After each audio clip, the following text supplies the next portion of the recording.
this was the first year that I walked bare feet on the Col, and it was a pretty amazing feeling to know that I'm doing this by choice, but the children of Imam Hussein had no choice, and what they've been through was a lot more difficult and a lot more horrific than what we went through, and that was very touching. It was a real feeling. I don't think any description, any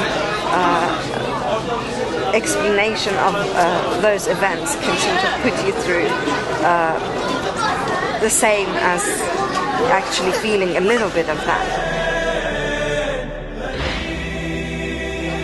Inshallah, if God permits. Yes. Yes, a few years back I went to a conference by Anthony Robbins, who runs conferences on people's skills, and at the end of the 3-day program they told people that you can walk on fire, and they had a similar setting, and only by boosting people's confidence he wanted them to walk on fire. What you see here, people with faith in Imam Hussein and to feel what his children felt, they walk on fire without any sort of 3-day talk or without anybody mentally improving their confidence or telling them to do this.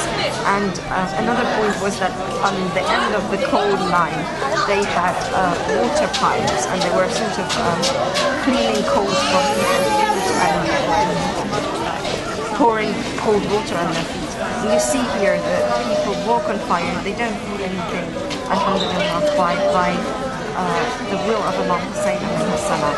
And this is the amazing thing, this is the miracle of Imam Hussein alayhi salam.